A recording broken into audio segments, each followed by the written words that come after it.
नहमदुहु व नसल्ली अला रसूलिहिल करीम। अऊज़ु बिल्लाहि मिनश शैतानिर रजीम।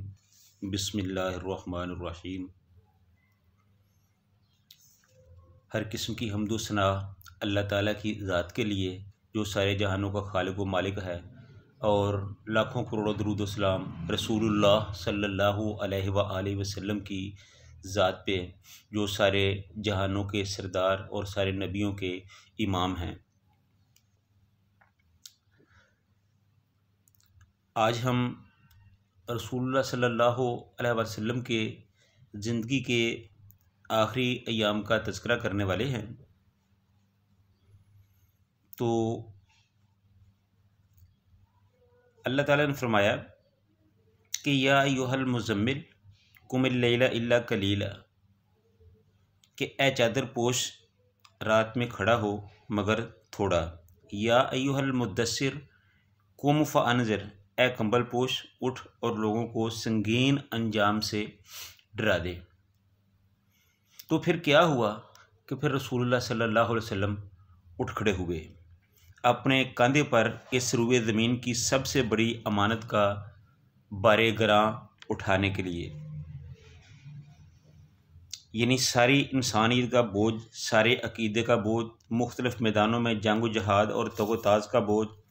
आपने इस इंसानी ज़मीर के मैदान में जंगो जहाद और तगोताज का बोझ उठाया, जो जाहलियत के औसाम तसव्वुरात के अंदर गर्क था,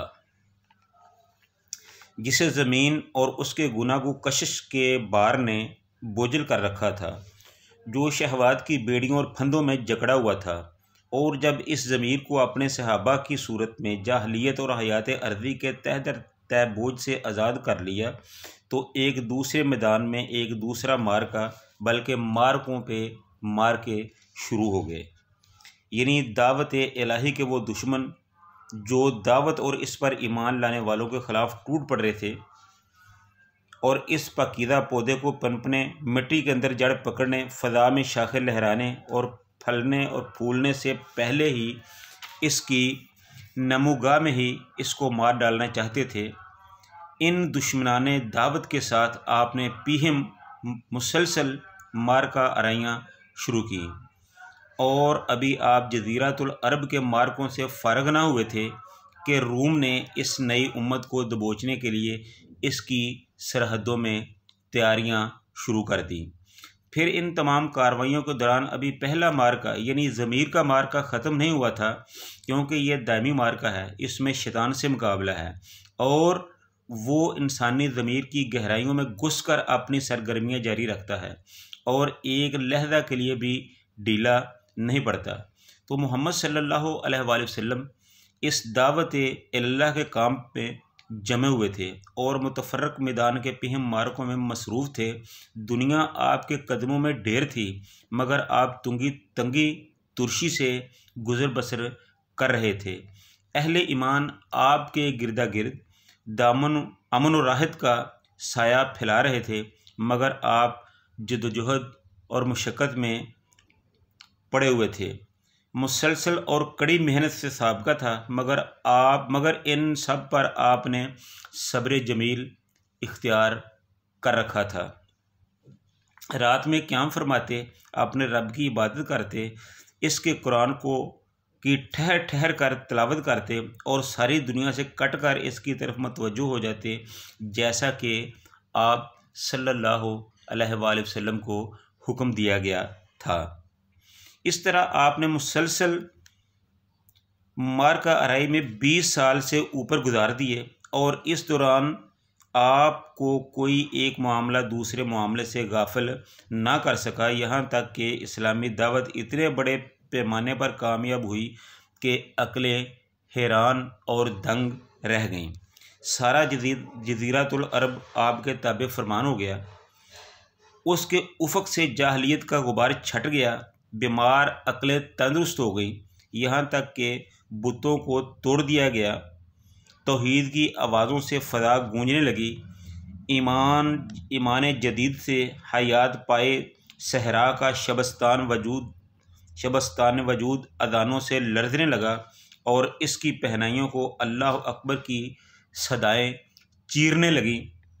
कुरान मजीद की तिलावत करते, अल्लाह के अहकाम कायम करते हुए शमाल और जनूब में फैल गए।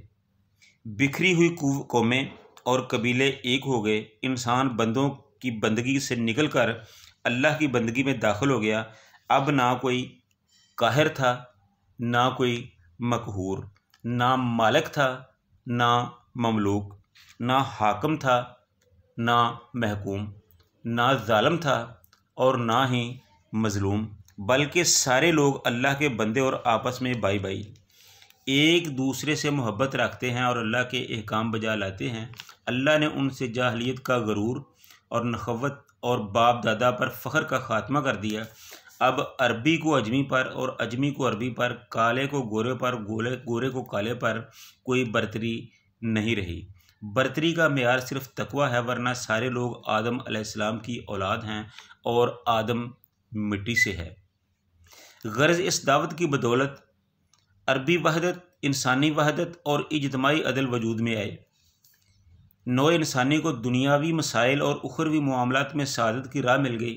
बाल्फाज दीगर ज़माने की रफ्तार बदल गई। रूए ज़मीन मुतगय्यर हो गया, तारीख़ का दायरा मुड़ गया और सोचने के अंदाज बदल गए। इस दावत से पहले दुनिया पर जाहलियत कारफरमा थी।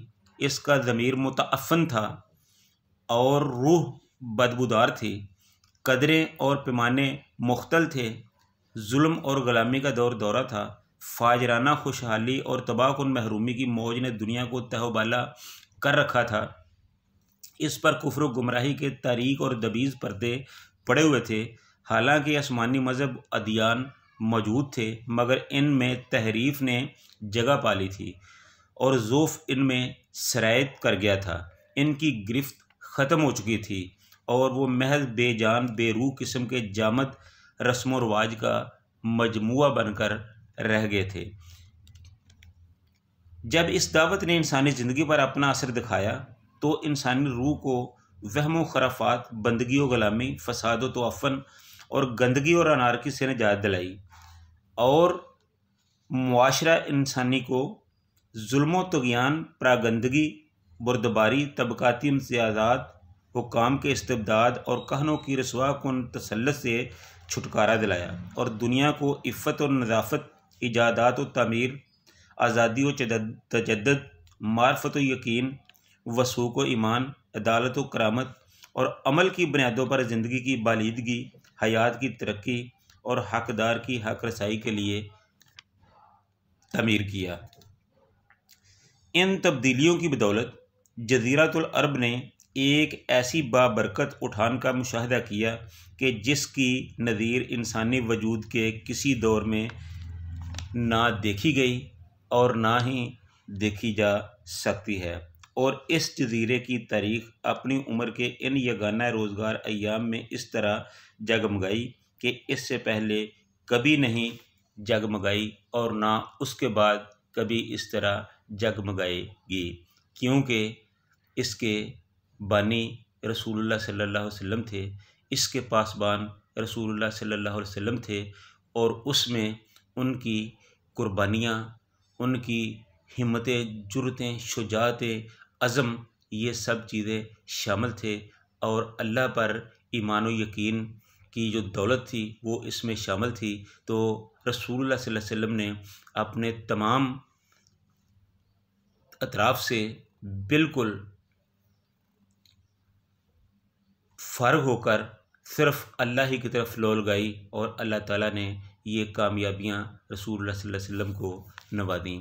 तो अल्लाह ताला से दुआ है कि रसूलुल्लाह सल्लल्लाहु अलैहि वसल्लम के इस लगाए हुए शजर इस्लाम को की आबियारी के लिए हमें अगर अपना खून भी बहाना पड़े तो हम इंशाअल्लाह इससे पीछे नहीं हटेंगे। अल्लाह ताला हम सब को रसूलुल्लाह सल्लल्लाहु अलैहि वसल्लम के उसवा हसना पर चलने की तौफ़ीक़ अता फ़रमाए। व आखिरु दावाना अनिल हम्दुलिल्लाहि रब्बिल आलमीन।